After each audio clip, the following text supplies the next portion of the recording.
Welcome to episode 160. Nope. Blindside. Nope. I thought there No, was it's none of that. It's none of those things. This is an addendum that's probably going at the beginning of another piece of content, but maybe it's at the end. It's to provide context with what you are about to listen to, or maybe you just listened to. So here's that context. The context is the Gerplers didn't come out yet, so everything we said is irrelevant in this recording as far as how we sell stuff. Yeah, we're fucking idiots. That's the context. But we thought that the sausage talk was really funny and it had some really funny moments in it that we didn't want to lose. Have you said that this is for sausage talk? I said Yeah, that was an this is on? addendum. Well, to it's fit before a piece of title content. I mean, they the clicked on the recording episode that of they Sausage clicked. Talk. Yeah, what are you Yeah. talking That's true, about? yeah. It was just recorded. It was recorded ages ago. We were talking about how dumb we were in that one. And then something else happened after that was even dumber than anything we touched on. Yeah. In And summary. I'm sure there might be new merch that has released since then that we might need to record an addendum to the addendum to. Oh, for the next thing we drop a bollock on. We do the next thing we Absolutely. fuck up. Well, here's the deal. Here's one piece of actionable info for you. After the last fuck up, we doubled every order of every piece of face merchandise that's coming out. Applause, right? That's I don't know if it's applause or not, but we're trying to create we're trying to create more of the shit. It puts us at there's a greater risk of falling on our faces and not being able to make more merch, but we don't know what else to do. So we're just increasing the numbers on everything because we just don't want to let people down and disappoint them anymore. No, that's like great. it's really not the goal here is to disappoint the audience by offering them merchandise. The goal is to enrich the whole ecosystem of the podcast and this dumb joke of a thing that we're doing. But we hadn't doubled it yet when we recorded this. Or we hadn't doubled it yet when we recorded the thing you just heard. Gavin, I thought your thing was so good, and then it kept on. Anyway, sorry for the mix-up with all the merch, and hopefully you stick with us, and we can get this all sorted so that way you get the thing that you want, because we want you to have it. And let us know if this was at the beginning of the sausage talk or at the end, because I have no Let clue. them know. Don't let me know. I don't Let care. them Don't know. Let me know. Yeah, Let thank you. Nick know. No. Eric. Yeah, no, Eric said no. Nick said, "Let me know." No. He keeps cutting out. All you can hear is the KNOW. Oh, no.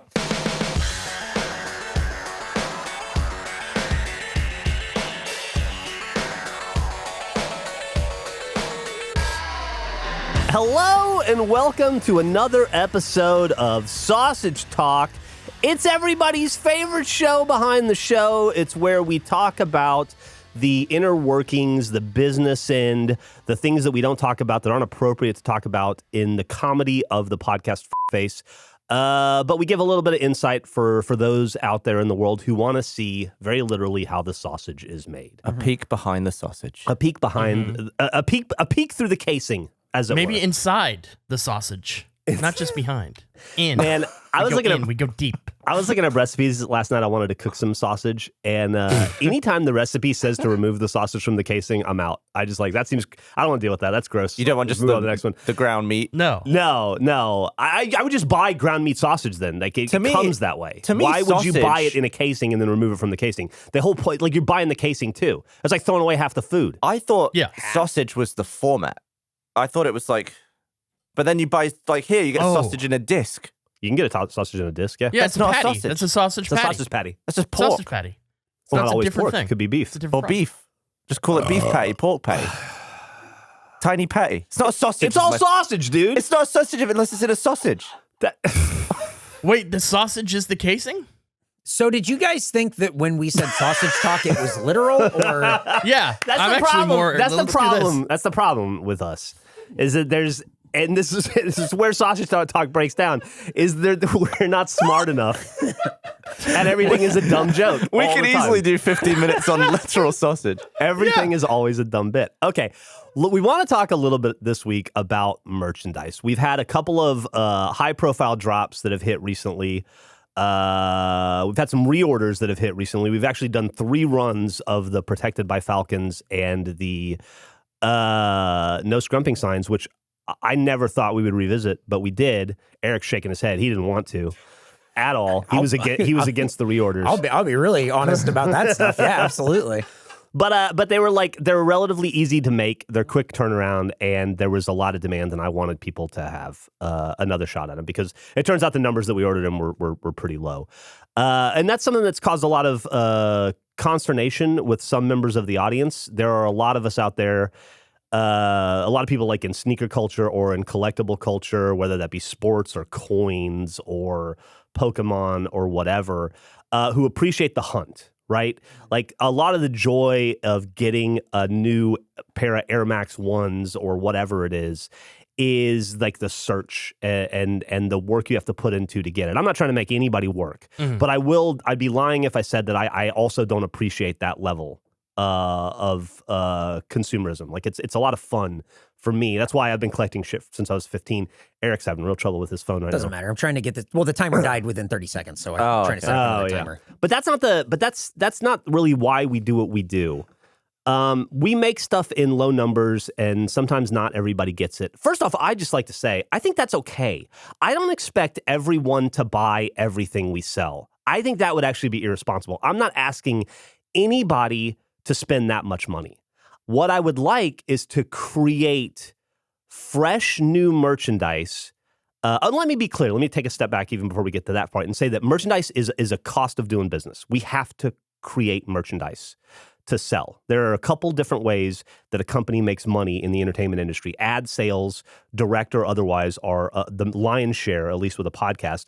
The other big tranche is like a Patreon subscriber model, which we don't exactly have for KFace, although we will be making some first-only content at some point. We're pretty excited about, actually, in a way that makes sense. But the other one is the merchandise bucket, right? And that's it's a wonderful field to play in because you can be incredibly creative, which I think we have maximized with KFace. And but conversely, you can do the other thing where you just slap a logo on a T-shirt and then tell people if they want to support your show, go buy it.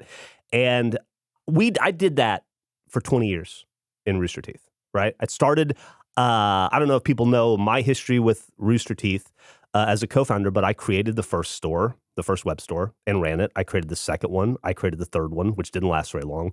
And then I created the fourth one. And then at some point, we moved on. The third store was bad. It was like, aware of this many stores? This honestly sounds exactly like KFace seasons. Like season 3 was pretty short. We had to, because we kept breaking. The problem that Red versus Blue and Rooster Teeth had early on is that there was not a store that could handle our traffic. So we would break.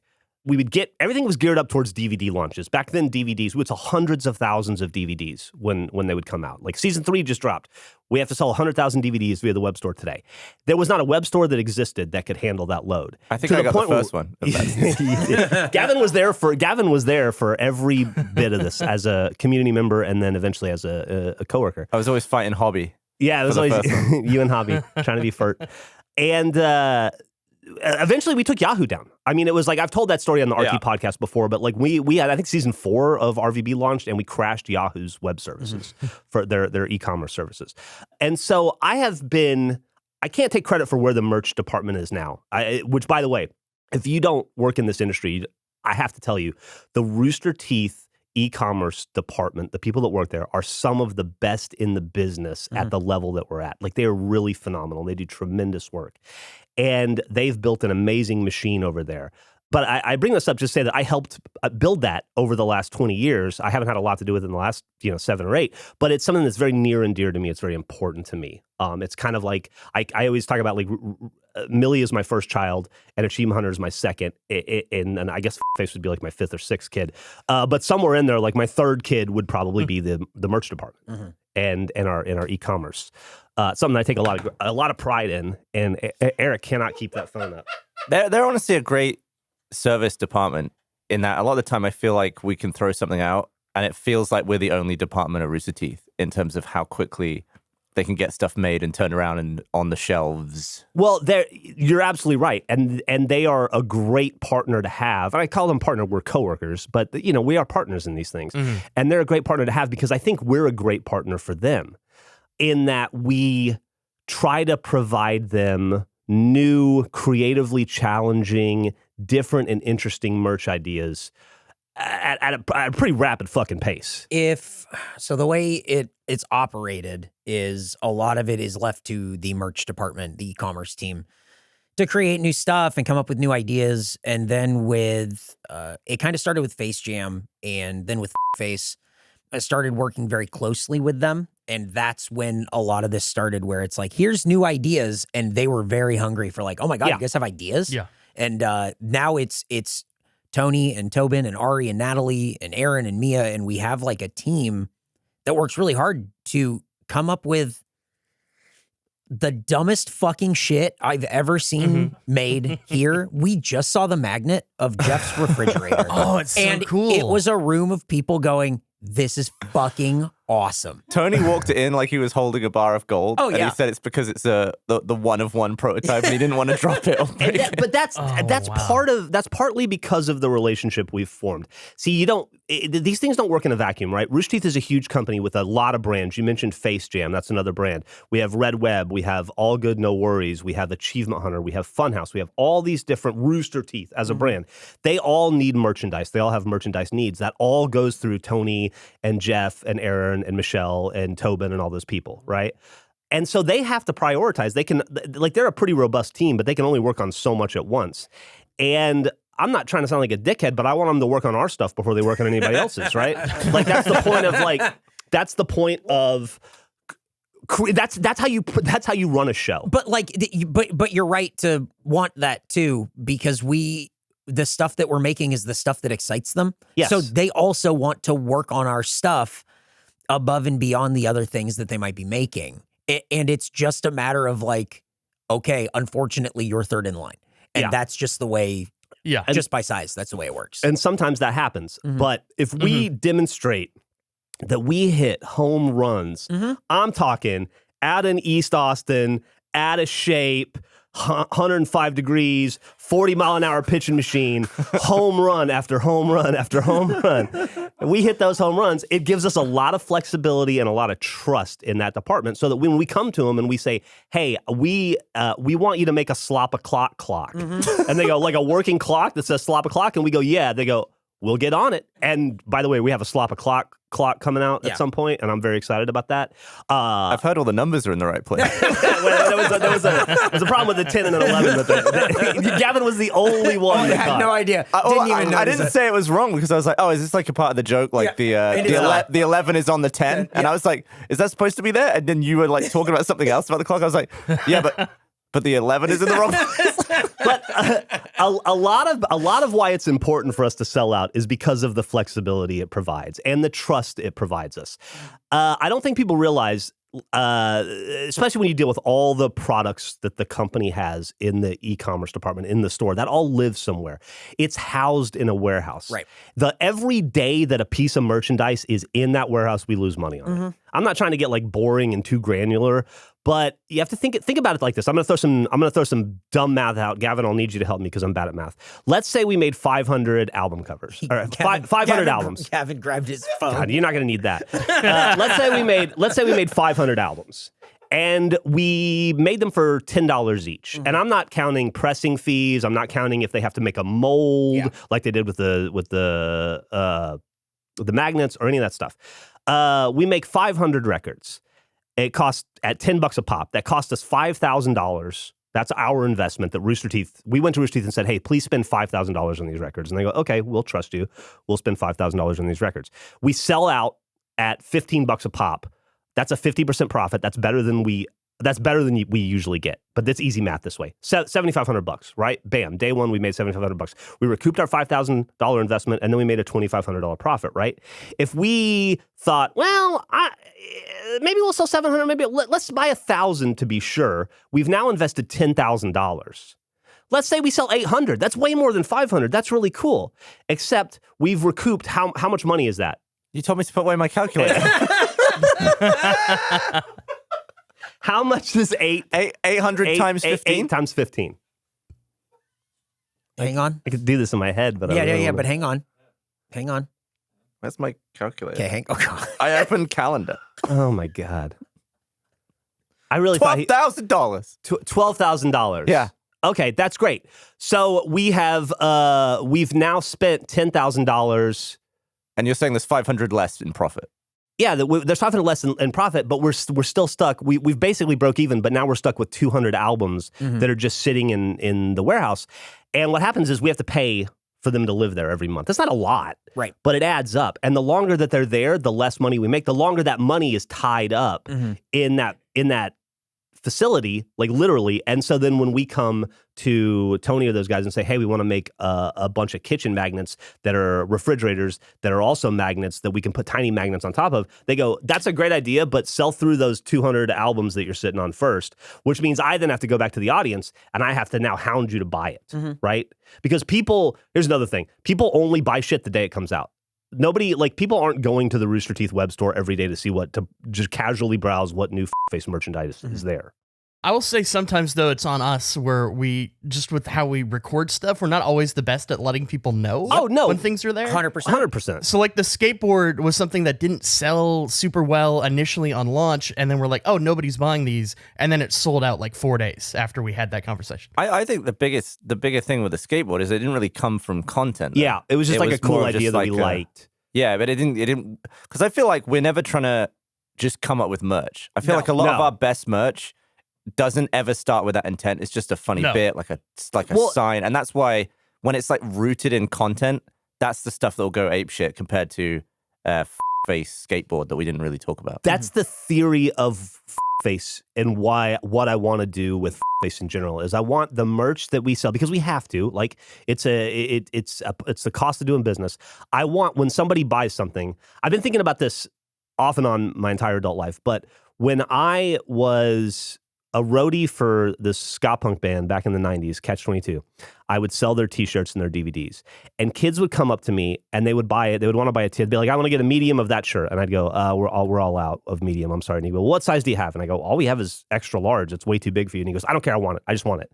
And I realized people weren't buying the shirt. They were buying a memory of the moment that they were there, of that experience. And that the item that they're buying from me in that moment is way more important than the item itself, you know? And they'll grow into it in 35 years anyway. And they'll grow into it in 35 it's years. vintage now.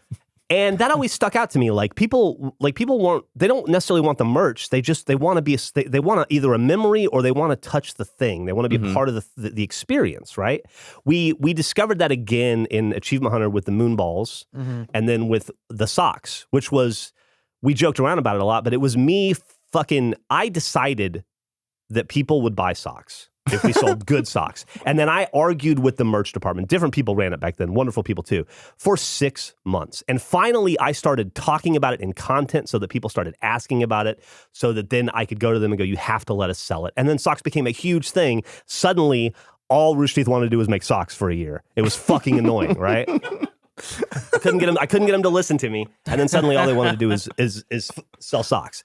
And that's another thing we do. We don't want to do. We don't want to just beat everything to death. But what I really don't want to do is just ask you to buy another T-shirt with our logo on it or a hat with our logo on it. Those are important. I buy T-shirts from restaurants and coffee shops all over town because that's the best way to support them, other than also frequenting them. So that there is a place for that. I'm not saying there isn't. But what we want to do with the merchandise is I want you to buy a bat knob that I cut off in my backyard that's still got sawdust in it. I want you to buy a baseball that Gavin and Eric and Nick and Superfan Jack and I all played catch with in a field before we hit it. Like the screen matched baseball was a great thing that we had posted to us. Which that's cool. Exactly what I think is exciting about right. This. Like, that's the one that's the first home run from that video. And to be able to be nimble, to be able to jump to the top of the line requires us to be successful. And to be successful, sometimes we have to do it at numbers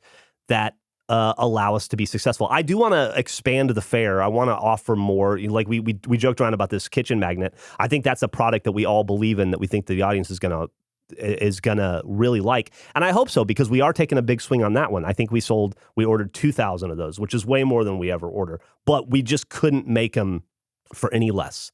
It would have been so expensive we couldn't sell it. That's another thing too. So many products we come close that we think are really funny or that we really are into that we just never, that don't get made because they're not feasible or the cost to the customer, to the community member would be Yeah. so high, we can't justify it. I feel like I've been in the merch Slack a couple of times being like, we can't Yeah. sell that at We that can't sell it at price. that. Like- We can't sell it at that like, price. I'm not making any money from that, but I would feel bad if people were spending that much Like money. we're not trying to nickel and dime anybody, but Yeah. we're trying to give people a richer experience and ourselves a richer experience by sharing in this comedic merch in the same way y'all are.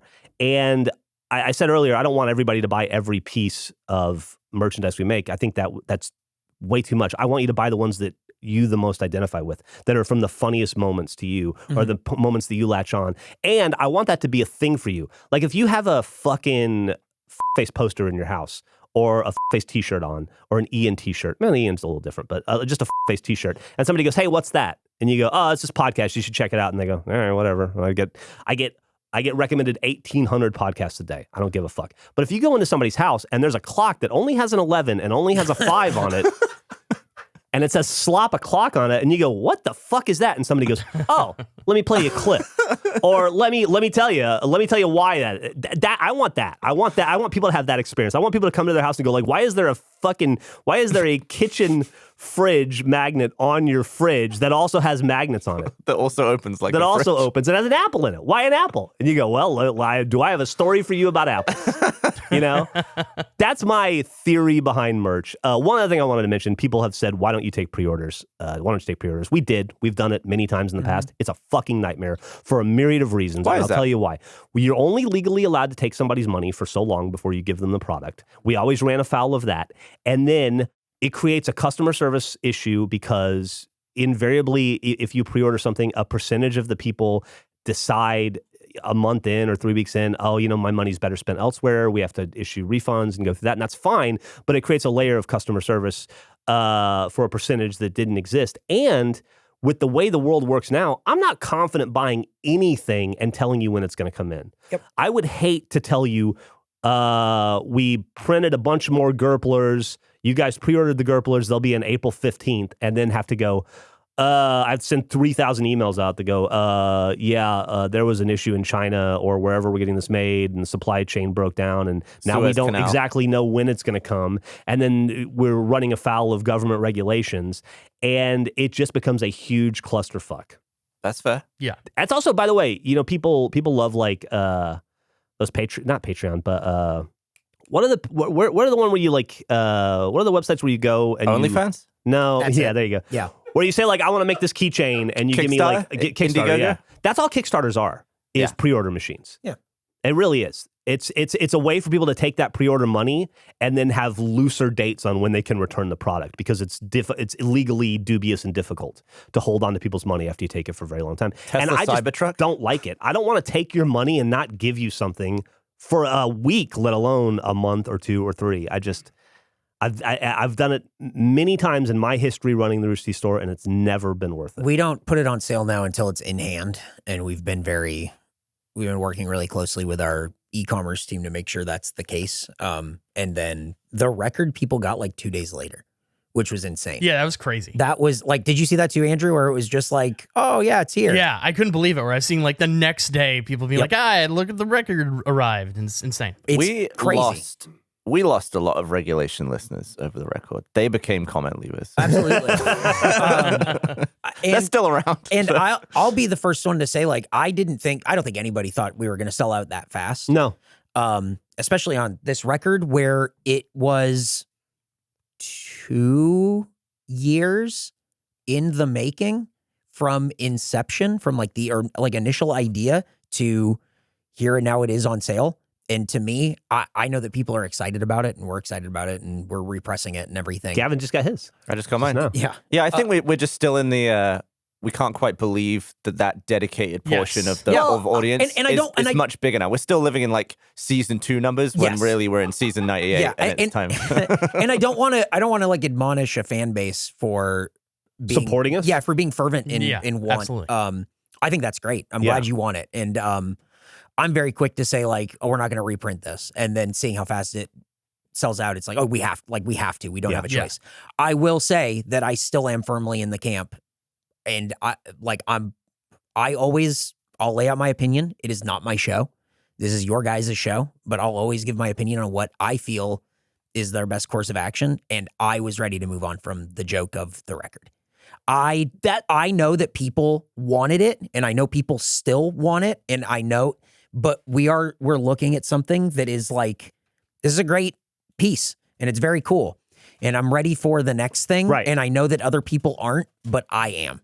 And Sure. I kind of touched on that earlier, and that's an excellent point, Eric, is that like the longer we have to, like if we maintain the stock, if we have 1,000 of those records in store, we got to talk about that record over and over again.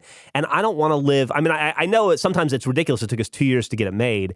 But it really wasn't a guaranteed success. I know people said you should have expected the demand, and I bring back, because we've very rarely ordered in large numbers, I bring back the Porta Potty because I think that if you look at them, they're very similar. Record 2-year-old joke. Porta Potty was over a year-old joke, right?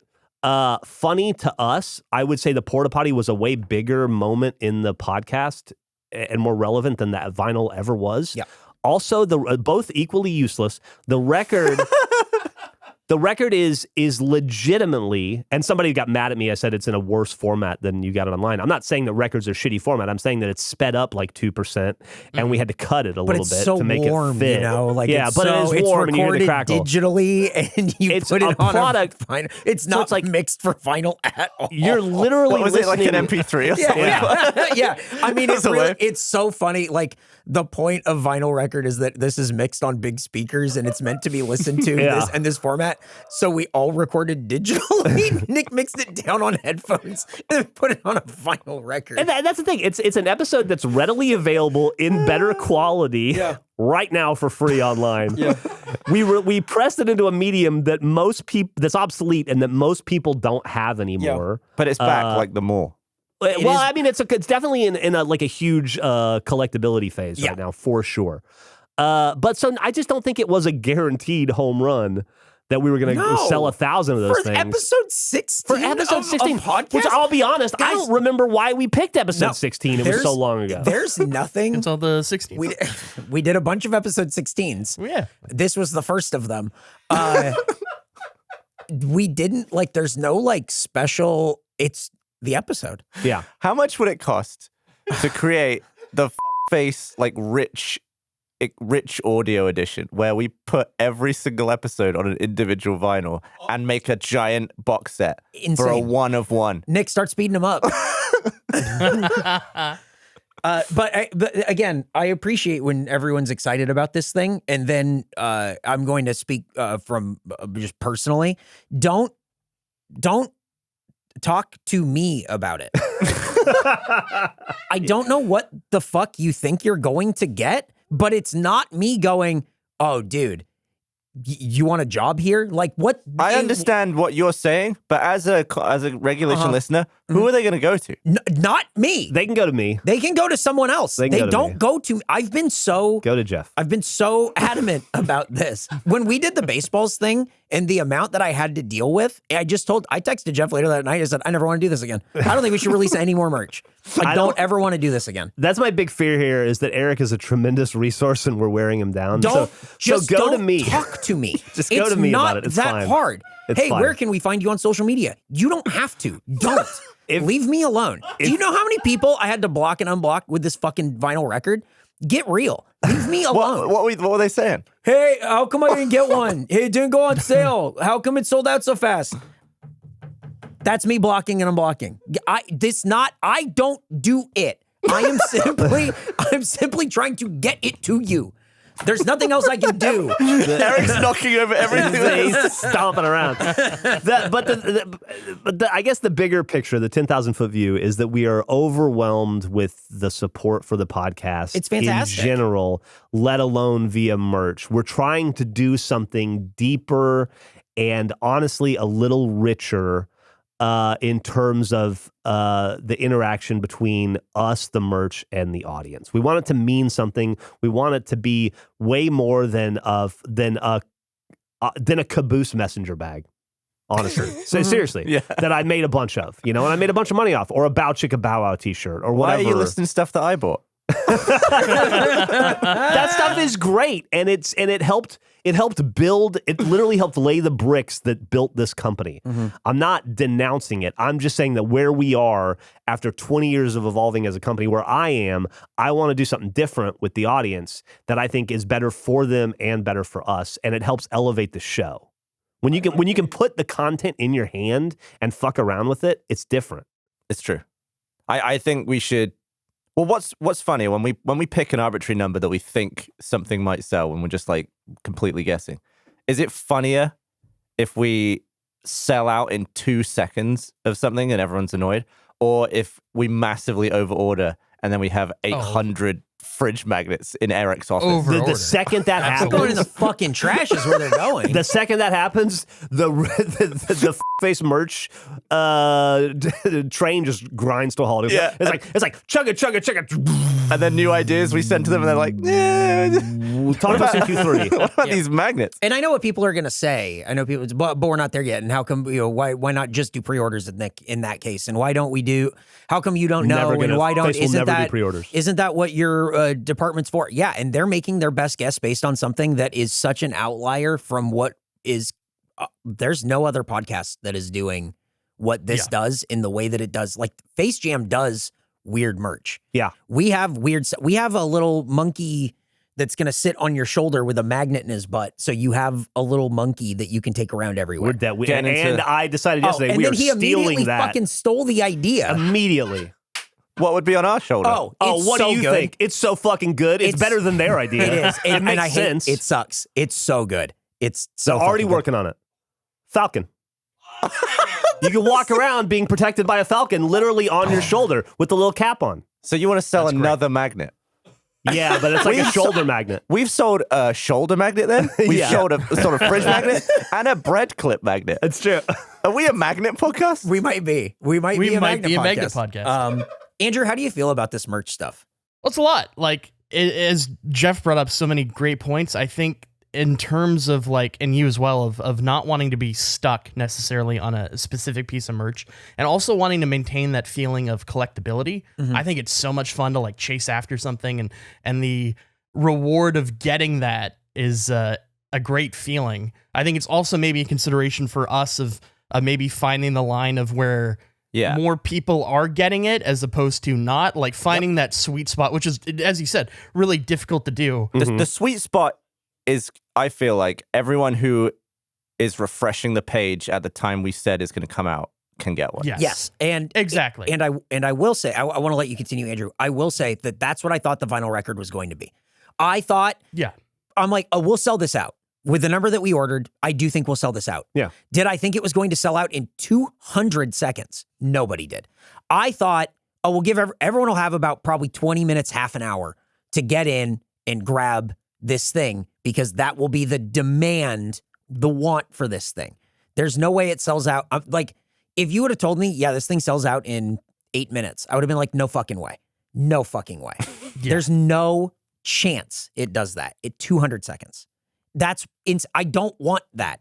As much as I am prickly about the audience, I want you to get the thing that you want. Yes. I don't want you to miss out. Right. But my job for a lot of this is making sure that the relationship that we have with that team, that merch team, is strong, and making sure that we're selling out and making sure that we're doing the best that we can, so that way we can continue to do this stuff. Yes. And again, I don't want to sell out in 200 seconds. I want to sell out in 200 minutes. I want it to be sold out in like an hour or two. So that way when you go, oh, that fucking thing, I should go, it's been like 15 minutes, I should go get it. Yeah. And you can. Right. That's what I want. The chase is great when it results in you getting the thing you're chasing. Yes. Let me be absolutely clear. There are so many foxes that are just pissed when they don't catch that rabbit. Let me be absolutely clear, because I talked about how much I love collectability in the chase earlier in the episode.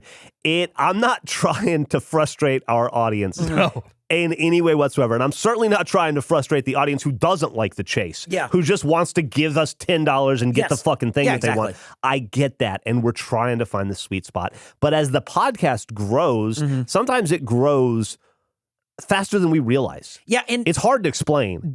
You talked about the cost of keeping something in the warehouse, and it's not just that. the upfront merch is the thing that we have to do. Yeah.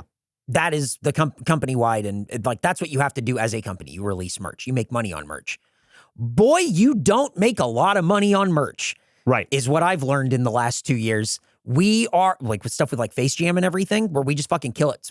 We switch forks and switch spoons and like all this stuff. And you look at the amount that you make and you go, holy shit. And then they go, okay, and now we're going to take off the amount, like you were saying, how much it costs to make this thing. And you go, where all my money go? Yeah, you're like, why come the number small? You're like, wow, we made $1,000, and they're like, well, Yep. the mold was $350. Yep. And you said that you wanted to not sell it for the additional $10, so that way we meet a margin because you wanted this to be cheaper for everyone to go and buy. Yeah. So now you've knocked off $1,300, and you go, oh, why'd I do that? You're like, but we sold out. How did we lose $8? It really is what it feels like. How many records do you have to sell for something to go platinum?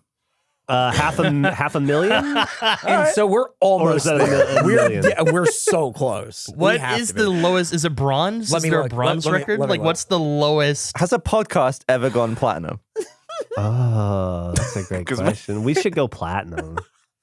And then we'll I sell. want to go platinum. And then we'll sell one that is made of platinum. yeah, then we'll sell the one of one platinum. Yeah. But we'll sell that one for $1. Yeah. First person that gets it. How come they can't just give me it has to be RIAA certified. Recording Industry of The America. DRM guys? Yeah. The first official designation of a gold record. Yep, it's RIAA. Damn.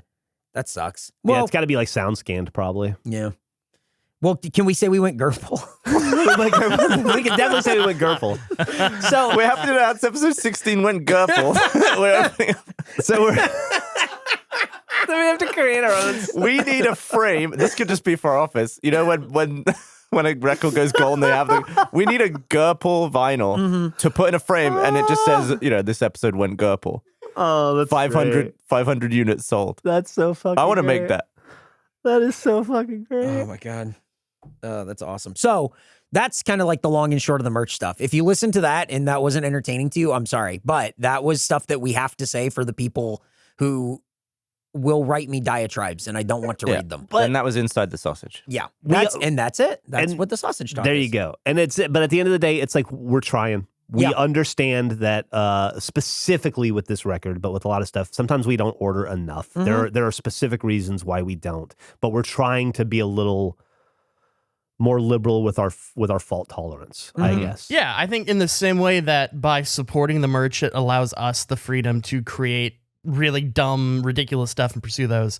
That support also then allows us to create more and take more of a risk. Yes. Which it sounds like we're doing with the magnet. To allow more people to, So that when we do take a risk have this for a product that we feel really good about, Gerpler or the kitchen magnet, then yeah, we take our big risks there. I reckon we can find a corner of this building and call it the face flop zone. And we'll just keep boxes of shit that doesn't sell in here and we'll save money. Save money that way. How big's your office?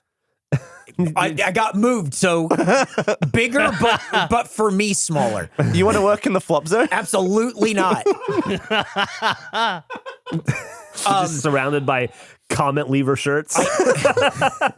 I think the other. Why does your desk say shirt haver all over it? I went with my shirt haver shirt today. I think the other thing we wanted to touch on is that I think we have a lot of stuff that we talk about where we go, oh, they're not letting us do this stuff. Yeah. That is partly true and also partly not exactly how this all operates. There's What's an example?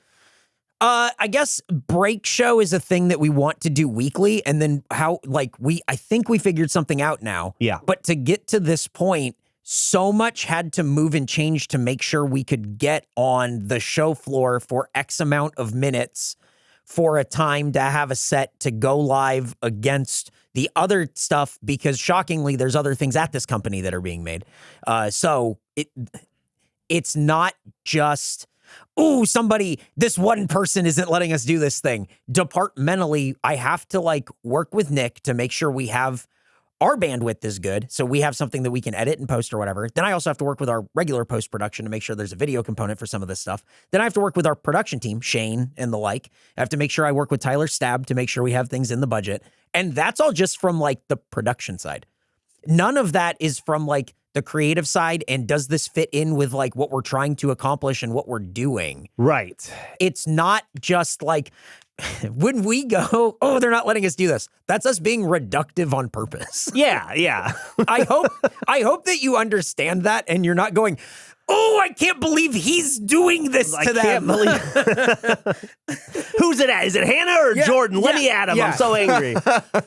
No, there's different kind of productions too. Like if I wanted to make an audio podcast, I wouldn't ask anybody. I wouldn't tell anybody. I would just make it, which is something I need to admit to you guys in a minute. But if I were to ask for money, right? If I wanted to make a hardcore tabletop show, like Hardcore Monopoly, which I created, or Haunter, which cost $1.5 million to make, or The Weird Place. I get it. Or any of the, well, we went to Australia and England. I mean, that's cool. Did you find any ghosts? Yeah, man. I don't really understand. Found all kinds of stuff. Or Last Laugh, like a show that's it's a higher concept, higher budget. That has to go through a formal pitch process on the creative end, where you have to create documentation and go and pitch it to a committee. That the committee it changes all the time. The process changes all the time. Not for any reason other than it just evolves over time. But currently, I would want to go and I'd talk to probably Doreen and Matt and Jordan and Hannah and Juan, and I would say, here's a show I want to make. Here's how much I think it's going to cost. Get excited about it. And that you do that in a couple ways, but the most common way would be to create a one sheet, right? Which is just like one page or 2 pages that explains the premise of the show, kind of the bulleted breakdown of the show, how it's going to run, and why it deserves to be made. I'm thinking about, we were talking about Does It Do a little bit before, and that was a thing that was like so hung out of like, when are we doing that? When are we doing that? And it's like, okay, what about in a month? Oh, I'm going to be in England. Oh, okay, cool. All right. Well, what about 6 weeks from now? Oh, I'm at that. Ooh, that's actually, I'm going to be out of town too. Okay, cool. All right. I like the big list of stuff, the big stumbling blocks, just to get something to the point where it's like, make that. And that's before you have to schedule both of us. Because the leaner that we are, and that's how we can do supplemental content. Because supplemental content is just like Nick goes, it's recorded. It's almost live to tape. There's some editing that goes into it. And then we're ready to take this thing and go. And we already have a time that's set aside and we do that. When it's a larger production, there's more moving parts, and it might not be this whole cast, but some of this cast has a lot of other things going on where trying to schedule is honestly not as bad now as it used to be. I've been around a lot. You have been. You've been around. You've been around a lot. Yes, I have definitely noticed that. And we've made a ton of shit. Yeah. Yeah. Hey, it's been great. Can I say, I don't know if we've talked about this. There was some research, and then we can cut this out if this is something you don't want in there. Do you know I'm technically your boss? Are you? He's probably my boss too. I'm not. I'm only, I have one direct report, and it's you. How can I use this? By the way, congratulations on given the Gavin problem. I was technically Gavin's boss for even after Achievement Hunter. I think for a long time, they're just like nobody knows what to do with Gavin. I'll be in these meetings, and it'll be like, "Hey, talk to the talent that you manage, or your like direct reports to see if they want to do this thing, or we have this other thing coming up." And I'll just reply with, "Oh, that's Gavin's thought about it. He has been on the fence on this thing. However, he does not find that he can make this happen in his schedule." I once found, I think it was like a preliminary like hierarchy where they drew it out. It was probably like 2012 or 2013. And they're just trying to figure everything out. And for some reason, it was like everyone in the company under, all these people. And then right on the side, it was just me and Monty. It's like not attached to it. I was like, boy, what? if that doesn't sum it up. It's like famous Sound of Music song. How do you solve a problem like Gavin? Oh, this is exciting news. Yeah. This happened a couple of months ago. So wait, you're hit. Nope, just you. No, but he's your boss? No, I'm nobody's boss. I haven't been anybody's boss in 4 years. Oh, okay. Except for yours, brief for a little while there. How was that? It was fine. It was. I've been your boss since the day I met you. I feel like I'm a good employee. I had no issues. Yeah. I mean, it's the other stuff when they ask me, like, can anyone have any interest in doing this other stuff? And I just go, I mean, just don't even bother asking me. Don't. What are you reading? Oh, I don't know if it's worth reading, but I pulled up the initial pitch doc for Does It Do? Oh, really? Just the one sheet. I haven't looked at it since I pitched it. So that show got pitched 2.5 years ago. Something like that. Over 2 years ago. Yeah. Is it something we can show? Yeah, I don't see why not. It's just That'd a be one sheet. interesting. I thought I could read it right now, or I can also just release it on Instagram when this comes up. If you can give us kind of like, I don't know how long like it is, but like if you can give us some of it and then Well, we'll here, take a picture. I'll give you a little. Because I remember it being pretty, it's there and you can read it, but I do remember it being sort of like longer. Is it longer? So the answer to my question is yes. Here's something I want to read. All right. I'll just read like the premise. Does It Do? An honest and unbiased exploration into the material efficacy of the products featured in ads seen on TV, Instagram, and TikTok. Then I go into a little thing, but here's the example I break out. And this I said, I'll put this up on Instagram when this episode airs. It's envisioned as an 8-episode seasonal reality show, similar in look and tone to No Idea from Funhouse. Each episode features 2 hosts, Gavin and Jeff, conducting experiments on products purchased from infomercials to determine does it do what it's advertised to do. To determine, the hosts simply recreate the conditions of success the product is purported to work under in its ads. This is just all me writing bullshit. Mm-hmm. But here's the example that I pulled out that I thought was funny. In example, does the tack shaver really work underwater? We fill a clear bucket with water and try and dunk our heads in it to try and shave our faces. No. So the example I use, and that's the only example I use in the intro, is the example that ended up being episode 8 that's never going to air, where I ended up going to the emergency room. It's about 3 minutes long. And then probably 2 years after I wrote that, we finally did it, and it was blood. Yeah, it's just... and if you are interested in seeing what a one sheet looks like, if you're listening to this, go to the Instagram. I will post it, and you can just see, like, that's the kind of document I make when I have to go, or Eric now, when we have to go make and go to the company at large and say, hey, I need money. Yeah, and I want to make this, and this is why you want us to make it. This is why this show's going to provide benefit to the company in this way. And I'll just say one other thing. I also served as a creative director for a long time, so I read a lot of those. I'm gonna give a little bit of credit. Chris Damaris makes the best pitch documents I've ever read in my entire life. For as fucking weird as that guy is, he is so good on paper, man. He is so fucking good. So good. He's so creative on the page. It's crazy. I feel like credit where it's due. But Yeah. the pitch document he put together for Black Box Down was a work of art. I still think about it sometimes when I'm doing pitch documents. That's so interesting. Which I don't do very often anymore. But because I've seen him just try something as simple as like pulling a Gatorade out of the fridge, and it's a calamity. So. Yeah, no. Well, I don't know how long it takes him. Like he goes into the lab, and it may take him 6 months to come out with that pitch document. But he will have a spreadsheet or a PowerPoint of 7 highly engaged, well-designed pages that really paint a wonderful picture. He's very good. He's very good. immensely talented somewhere under there. Yeah. Yeah. Last time we did an episode of Face Jam, I saw him because we share an office now, and he said, I didn't say a word to him. We're the only 2 people in the office. Quiet, quiet, quiet, quiet. Do you have any Face Jam candy? Silence. And then I did, and he followed me. He's like scurried after me like a little cartoon man and came in and got it and was thrilled about Face Jam candy. He makes such good one sheets. He does. It's the stuff you guys don't see. It's the real Sausage Talk stuff. But Chris and then Hannah, she doesn't make him anymore, but when that was her job, Hannah is phenomenal at it. She's as well. my boss. So She, if you have a problem with me, go directly to Hannah. She was a producer on my show in the desert that I did a few years ago. Oh, yeah. That's fun. Yeah. Yeah. It's phenomenal. She got me a room full of kittens, which I thought was pretty impressive. In the desert? Yeah. We have some really, really talented people working at Rooster Teeth, and the audience, they see some of it, but there are talents that the audience doesn't get to see that we do. Yeah.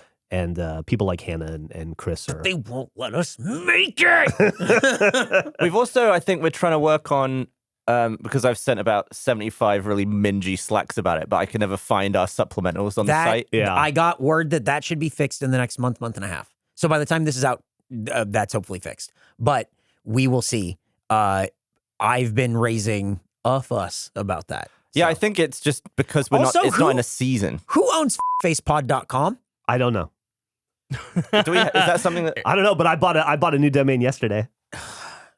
Eric randomly slacked me if I knew that. And I was like, it's fair. It's a fair question to ask me, but no, I do not. I did not buy facepod.com. If you own it, can you let me know? Because I need it. Thank you. Yeah, I'm trying to. Adam Baird asked me about it the other day. I told him to ask you. Because I'm part of. I'm trying to get all of this organized so that way when we go, hey, find our stuff, you don't have to go to roosterteeth.com and then click on the left and go to the thing or what. You just go to facepod.com. It takes you right there. Everything's there. And I'm trying to get this reorganized and clean. And like, here's all of our supplemental is in a thing and everything's here and here's all searchable and it's all there. And I'm trying to get it. And you have to give me the website. I can't do it. I can't do it if I don't have facepod.com. We'll give you all the slop o'clock clocks you want. Yeah, I just think like the indexing on the way that's seasoned just. I guess it's not the same as when it's a numbered season. It's not because it's not in that drop down tab. You have to scroll down to bonus features where it is back. It is it's listed backwards in there. Yes. But if you search something in there, it doesn't come. No, it does not. So I'm trying to get it within that drop down where it's seasonal, which I hate, by the way. I just want to change it to years. But we're a seasonal podcast. Not according to this thing. I'm not following 1, this 2, thing. 3, 4, 5, 6, 98. What do you mean? Yeah, because then when we go to 7, then 98 is after that, and it doesn't make any sense. I'm not doing that. So I'm trying to get that. It should definitely go 1, 2, 3, 4, 5, 6, 98, 8, no 9, way. 10. That's how it should be. That's how it should be. No, I'm not doing it. That's how it is on audio. Yeah, I'm not doing it. I'm not doing it. So there's a lot of stuff behind the scenes that we're trying to get organized and everything, but Is that your taxi driver it reference? is. How'd you get that? Yeah. That's crazy. I had my friend Jason Cryer, who does a bunch of merch for Mega 64, made me that sign. I need to get organized. He made me the sign from Taxi Driver, and it was hanging in my office at a job that I hated. It was great. That's awesome. Well, what's his? Is something Bickle? What's his first name? Travis Bickle. Travis Travis. Bickle. Yeah. Great Yep. character name. Uh, Great incel. We have, big time, the original. We have other stuff that's coming out. We're kind of winding down on Sausage Talk, Yeah. which is nice. But to tease some stuff, we do have a show that's kind of in development right now that I think we're excited about with Face Off that we'll announce. There was a topic that was like, how come they didn't call this other thing Face Off? And there are so many things I wrote and didn't post and just erased. And I was just like, it's like we're saving it. It doesn't fucking matter. It's earmarked for a production that we've been working on for 2 months now. Yeah, something like that. You I and think that we have an working on? idea, and I think it's a really fun idea that we're going to be able to do and everything. So just keep an ear out for that. Can I just say, talking about complimenting people in the company for things that they're good at that the audience doesn't necessarily see. I've been working in this world for 20 years and some change now. And you have to be one of the most enjoyable people to produce a production with. You hear that, Gavin? That's so nice that he said that. He's really talking feel about like my boss. I mean, I just got to say, like, as Face has grown, our relationship has grown as well in terms of how closely you and I work together. And it has just been an absolute delight to run the Face business. It's with fun. you. It's a lot of fun, as difficult as it is, and all that stuff, and it raises like my profile publicly, which I'm not for. It definitely, like, it's nice to work on something that somebody's passionate about, and that's why Anima, Face Jam, and Face are like the things that those are the things like my time goes to. You have the best job in the company. I've said that before. Yeah, I'm very I very believe that happy you do. about it. I really like it. Eric, Also, so Nick is here and doing this stuff. Yeah, he gets to be part Nick- of all these things. Nick- He's so Nick great. actually might have the best job in the company. I get to tag along on a lot of stuff. and you don't get all my slack. Yeah, That's also true. Eric is so Where's this supplemental, Eric? Not directly. Eric is so very, and this is something the audience will never see. Eric is so very good at telling me no. And when it needs to happen. I mean, you just witnessed it there with when I seasons 1 through 9. when I give him a crazy idea, or I like, what if we did this? And Eric goes, we could do that. And I go, maybe you need to talk me out of it. And he goes, so I'm about to. And then he'll sit very patiently with me for like 30 minutes, and we'll go through all the pros and cons, and then he'll convince me it was a bad idea, which is something that I need. Nobody needs carte blanche. Yeah. But also, having said that, is open to backing down on some things. Absolutely. Again, Absolutely. this is your guys' show. I do want to say that all credit to me, good job me, for seeing it coming where we wanted to play Warzone, and I knew what it was going to turn into, and I knew what the audience was going to do, as much as they were like, no, we're not. Have you seen how many drafts are suggested every fucking day. Yeah. All goddamn day. You should do the draft of dogs. All Well, right, we- shut up. Shut up. It would be the same thing, but with games, and it would just be a relentless tirade of those things. But that's good engagement. Not that. No? No, That's I don't people think so. excited That about doesn't what we bother might me. make. It bothers. Yeah, I don't- It bothers Doesn't bother me at me all. because I feel like we have such a good plan and a strong plan, and when people think nothing makes me feel like I'm better at my job than seeing somebody else think they can do it. That makes me feel like, oh fuck, I might actually be good at this. But enough about me. Jeff, you had something to admit. Oh, yeah. Well, I guess we Yeah, Is go this ahead. the thing that you told me about and you said I acted weird about? Yeah. So Could be anything. I was talking earlier about getting stuff made. There's two ways to do stuff. There's you can ask permission or you can ask forgiveness. I'm an ask forgiveness guy. No one at this company is going to hear this, so keep going. You're fine. Yeah, no. I'm not asking forgiveness from anybody but my two co-hosts. I would argue that that's been my strength in the company is that I just make stuff. Yeah, and I try to do it. If I do it for free, then I don't have to get permission to make it. I felt a little weird when I joined the Annual Pass podcast because I've got this whole business with you guys, and it's really been the main focus of all of at least my life since it started. And I have Anma, but that's nothing. That's just Gus and I getting coffee. But I did feel a little bit like I was cheating on you guys with Annual Pass, and I'll be honest, I could tell that you were a little miffed at times. Which is whatever. Who is you? Who's myth? Andrew, were you miffed Gavin? about annual? No. Gavin in it. Oh yeah, No, there I are was not. there are moments. So I probably should have told you guys, but I started a new podcast. Okay. Well, I saw that coming. Do I know about this? I talked to you about it the night we went and got drinks with Jason and Nick when Nick helped me come up with a name for it. Was I shitting? Was I in the bathroom? Yeah, you've already said this. Did I tell you I started a new podcast? Yeah, in the last recording, you're like, I have a new name for a thing. I guess maybe I didn't know it was a podcast. Yeah, well, I started a new podcast. You didn't know what it was. I just said I came up with a name for a thing. You didn't, Andrew. You thought you knew what it was. You didn't know what it was. I didn't say it was a podcast. I, I just don't said I know. came up with a name for a thing. Anyway, I started a new podcast, and so far Nick's the only person that has seen it. I don't know if he's listened to it. Not yet. But I just gave it to him last night. Yeah. But anyway, I just wanted to... I do know. I should've- I've only just figured out what you're talking about. I should have mentioned it to you guys. I wasn't weird about that. Yeah, you're a little weird. Don't look. I wasn't there. He was like, "What do you mean you started a new podcast? Am I in it?" And I was like, "Not exactly." He's like, "Is it face?" And I was like, "I don't know." And he was like, "Why?" I didn't ask any of these questions, Yeah, by the way. Yeah, you did. Am I in it? Are you like I Jason? want to be in another podcast? Are you sure Jason didn't ask if he was No, in it? it was Gavin. I could see he bristled a little bit. Is Jason in it? Sort of like, are you cheating on me with another? That's, No, that I was he was miffed. yeah, he was miffed. I was supportive over this idea. This is like the whole oh no thing where it was genuine and Andrew decided it was Well, that's a weird tone. It was a weird. You're right. Yeah, you're absolutely right. This is Jeff gaslighting you. That is different than the time I was okay. right about I'm your not weird tone. gaslighting him. I could tell he was weirded out by it. I wasn't weirded This is a out. Gavin's in a bad mood thing. He was like, "You're still gonna make face," and I was like, "Yeah, man, it's not gonna get in the way of face at all." Well, what's the podcast? Yeah. What is it? Do you want to say the name? Or do you want to wait? Oh, I don't care. Okay. It's called So All Right. Okay. That's all. So all right. So all right. That's a good So name. comma all right. That's a good name. I do Nick, remember. Nick come out with that. Nick Saldana came up with it. Yeah. I remember him saying that. Yeah. You should have let him help you name Rooster Teeth. I didn't name Rooster Teeth. Bernie did. Oh, never mind. I can't take. I won't take the blame for that. I will. I could have hired him to help. I could have hired him to help with Achievement Hunter. Because if there is a name on earth dumber than Rooster Teeth, it's Achievement Hunter. So fucking stupid. It's not even what you did. We weren't even happy with it when we made it. Like, I remember we were just sitting around going, like, we got to call it something. And this is better than Achievement or whatever we came up with. Oh my god. Woof. Oh my god. I'm surprised that we never just rebranded it to Achieve or something. Like we had all those shirts for so Yeah. long. Like, why was it never just Achieve? We kind of were headed that way with the Achieve clothing brand. That's what I mean. But that was Yeah. like 5 or 6 or 7 years I ago. don't know. I don't know why. I mean, I was having less to do with that stuff then. Yeah. So that's a Trevor question, I guess. All right. I don't know. I think I would love it if I'd probably brand recognition and all the reasons why you don't change the name of a company. Yeah, but maybe. I don't know. That's true. We're on a roll. Copyright. Yeah.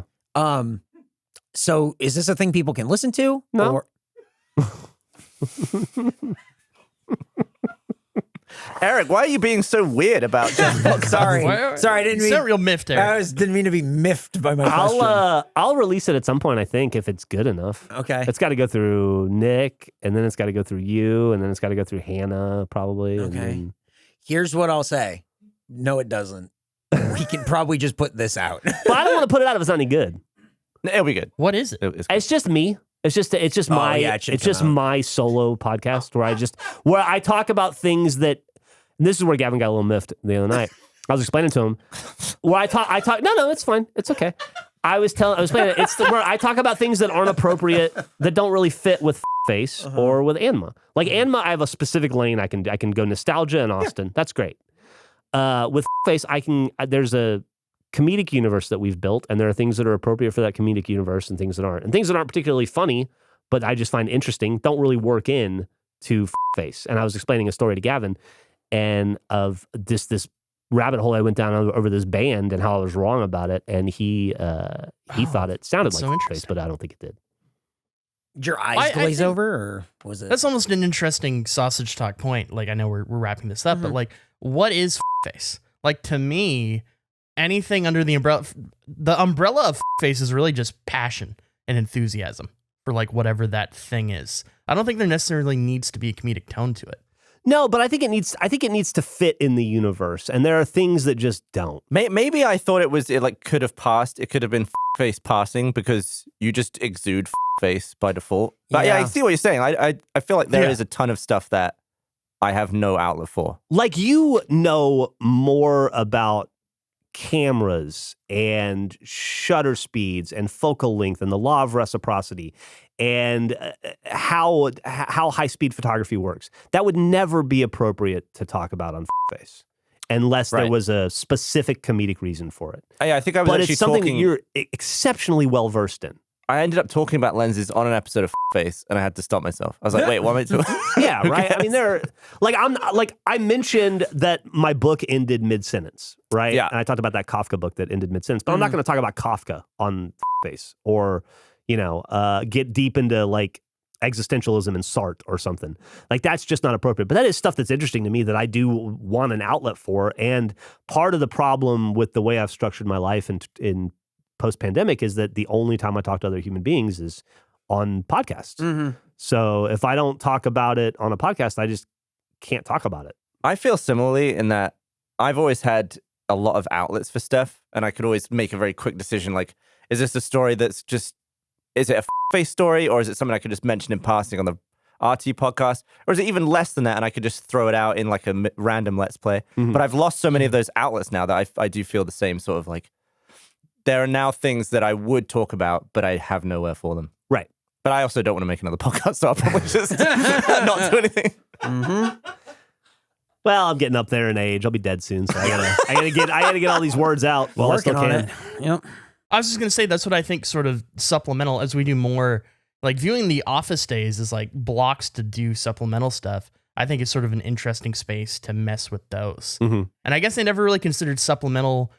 Might sound ridiculous. I never considered a supplemental piece to be tied to face specifically, if that makes sense. What do you mean? Like it's I do. a thing that we make within the hub of maybe the tone, but not necessarily the same specific style is how I view. Because there's stuff I think of for supplemental that I'm either developing or thinking about that I don't think fit with the show, but because it's its own thing within the hub under face, I think it still works. Yeah, I mean, it fits like within the comedic universe that we've built, right? But I think there's even potentially like room for like a serious show, but not obviously not face specific, but like in the space in which we record additional stuff. But you would think that would live in the face under the face umbrella. Yeah, I think it could. Yeah, I don't have a problem Yeah, with just- that either. I don't either. I agree. But here's the problem when I have to explain it to someone who hears it third hand from someone and they go, "So you guys are doing face like twice a week now or what?" And then I go, Yeah. I would love that. I want to do it daily. Dude, I've been studying. I have gone through. Emily made the mistake of expressing any interest at all in old Howard Stern. Oh, that's right. And so now we're watching like 2 hours a night of classic Stern. And first off, it is amazing how much I was influenced by him without realizing it. And then how much I was influenced by him by realizing it. You know, like I've always cited Howard as one of my biggest influences, and how all I ever really wanted to do was create our version of the Howard Stern Show. But there are so many things that I have stolen or appropriated from him that I didn't even realize until you take a couple of years off and you go back and you watch those old tapes and you're like, oh, that's where that definitely influenced me. Oh, that influenced me. Or, oh, I wish that hadn't influenced me. I wish I had, you know, there's a lot of good and bad in there. Yeah. But, I'm gonna be Jackie the Joke Man. I'm gonna get a jetty. My contract is up, so The turn off jetty. my mic. It's gonna be good. I'm excited. we just watched the Finger Gary Love cuts. tape last night. Oh, really? Yeah. How did that go? So good, man. So good. What was your favorite part? I did all the moments that come from it that I didn't realize. Like I had forgotten that hello came from that. Oh, that's the that's the first Yeah, thing. that's the first thing. No, his The Noins, obviously. his professional life is at annoying. And his personal life said it too. There was a bunch of stuff like that they pulled out that I had forgotten about. It's so good. The Mama Monkey comes Oh, from yeah. that. Yeah. When he's like doing that thing where he's like, he's trying to say marriage and he can't let himself say marriage and he hits himself in the back of the head. He's like, so Gary from the Howard Stern Show, Gavin, you know him, right?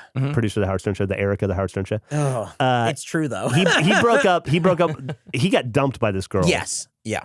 And she moved on. And so 7 months after they broke up, he sent her a VHS.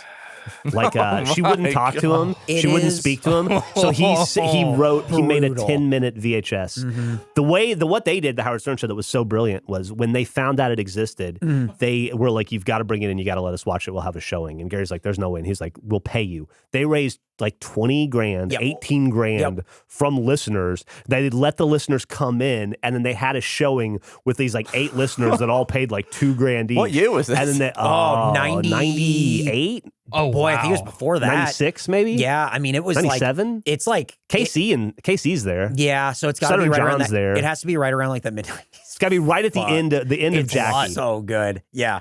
And then they just watch him pour his heart out to this lady and just pause it and make fun of him every second. They did multiple viewings, and each viewing you had to pay less to get in. Yeah. Like, It is so he just gets like 2 words in, and it's just pausing in this room of people cackling and just cackling. destroying him. It's brutal. I It's so hope funny. Gary Delabate has made a lot of money there. Oh, I think he's still worth there. way more than Eric, I'll tell you that. Yeah, no kidding. He's worth like 50 million, I think. Oh wow, That was always, I think that was always the way, like Mega 64 was always like, oh, who's who? At like, who's Yeah, Robin yeah. and who's Fred and all that stuff. And I just went, Gary. I've always just wanted to be. For a long time, I wanted to be Artie. For a long time Oh, in yeah. Rooster Teeth, like in the early podcast, the drunk thing. For a long I was, time you were. Yes, sir. I was just trying to be Artie. I was like, let Bernie be Howard. I just want to have funny jokes occasionally and tell a wacky story and be hammered, and a fuck up. throw some CDs. Yeah. And then at some point I realized I don't want to be Artie anymore. Oh man, this is good. We should wrap Yeah, up we gotta over stop. the hour, but this was a good sausage talk. This was a nice little peek behind the curtain. Thank you so much for your support. Thank you so much for the effort you put into buying the merchandise that we create. I promise you every piece that we make is made with love and because we think it deserves to exist and because we think it's weird and unique and fun and a part of this big old joke that we call face. And we really are sorry if you don't get every piece you want, but we kind of don't want you to buy everything. I don't think that would be financially wise for anybody unless you're a trust fund person. Yeah. And you're worth 100. If you're worth $100 million, please buy one of everything. Yeah, and also just give us money. But if you're, but if you're not, can just finance season 2 of Does It Do if you want. I really hope. Yeah, absolutely. You want to be a sponsor? Do you want to see if it does? I guarantee if you give us $100 million, it does. We'll make it. Yeah. Anyway, and hopefully we shed some light onto why we bitch a little bit about the getting shows made or greenlit, and a lot of time it's honestly for us. Yeah, you know how you complain about more than it is for the audience. You know when you're like at Target and you're complaining about your job or whatever at Target to your other friends that work at Target. That's all this is. That's all. It's just complaining about work to work friends. Did you ever work at Target? Yeah. Yeah, he hated it. Yeah, it's like He was the first employee at a Target. They did. It was the first person they hired at a new Target. Did you unlock the door or something? They were hiring. They opened a new Target in my hometown, and I was the first person they hired. I was the first. It was like, here's all the managers coming in from other stores, and then I was the first person they hired to fucking push carts. Were you tempted to be first one in, last one out? Was I tempted to be the last one out of Target? Shut down that Target. Shut the lights off, fellas, at Target. Oh, man. Well, follow us at FacePod on Instagram and on Twitter, and you go to facepod.com, and I think it takes you to the store right now, but I'm trying to just get it to take us to where I need it to go. So, if you own that website or know who does, please let me know. That's the only time. Or just redirect it for us. Yeah, if you could just redirect it to our roosterteeth.com page, that works for now. And then just let me know. This is the only time I'm saying please reach out to me. I also hope that none of this came off as anyone complaining about anything other than me. That I don't think we're complaining about any of this stuff. I think we just want to kind of lay bare what this is. It's all very exciting. And it's stuff that I love to talk about. me It's too. interesting to me. I spend more of my life thinking about merch than I do anything else, probably. It's just fascinating to me. And then also, keep your ears out. Someday down the road, you may listen to my new podcast, So Come All Right, if it is in fact all right, and it's deemed makeable. And listen for a certain URL that will annoy Eric. Uh-oh. Oh, I'm excited. Great. Bye. How was that, boss? I thought that was...